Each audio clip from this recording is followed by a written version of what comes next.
Over the course of 22 years, by the grace of God, I have visited all the monasteries on Mount Athos, a total of 20. It was both fascinating and spiritually beneficial to stay in these monasteries, attend night services, and have conversations with elderly monks who could share stories not written in books or monastery descriptions, stories that are lesser known or rarely told. Thus, I visited the ancient monastery of Xeropotam, which is located above the port of Daphne and about a 20-minute walk from the monastery of St. Pantaleimon. There, after Vespers, I engaged in a conversation with one of the monks. On a balcony with a stunning view of the Aegean Sea, he shared the following story. In the monastery's main church, dedicated to the 40 martyrs of Sebaste, a vine grew around the altar table, where the proscomedia is performed.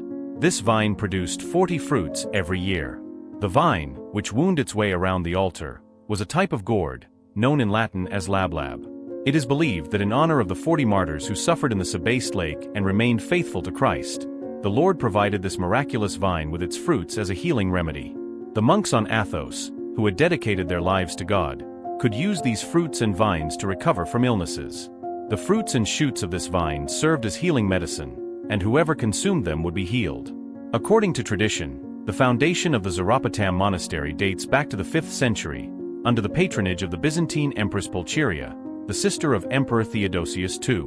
Using her resources, she built a church in honor of the 40 martyrs of Sebaste, about whom she had a vision. The monastery was wealthy and renowned, receiving generous donations from Byzantine emperors.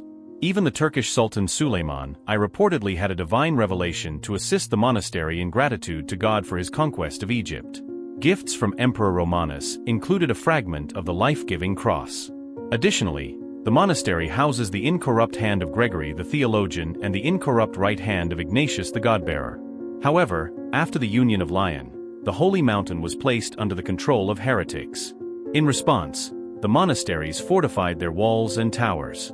Yet, the monks who had devoted themselves to God were no match for experienced castle conquerors.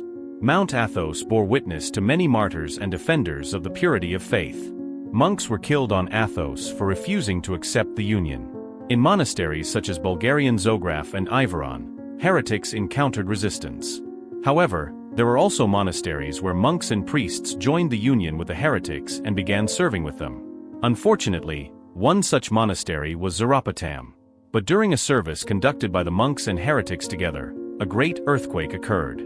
The church collapsed, burying both the heretics and the monks who served with them. The altar was covered, along with the prothesis. From that time on, the healing vine that bore 40 fruits annually, in honor of the 40 martyrs of Sebaste, perished and disappeared. This was God's punishment for the monks' departure from the truth. Therefore, when we remain in the true faith, the Lord easily lifts us up from illnesses. Remedies are found, and healing succeeds. Indeed, God needs healthy workers in the spiritual field of cleansing the heart and restoring the likeness of God in ourselves. But there is no sin more terrifying than abandoning the faith. When that happens, the Lord deprives people of His grace. He allows sickness and wars to occur. This is what I heard in the Xeropotam Monastery from one of its elder monks. And I bowed in reverence to the 40 martyrs of Sebaste.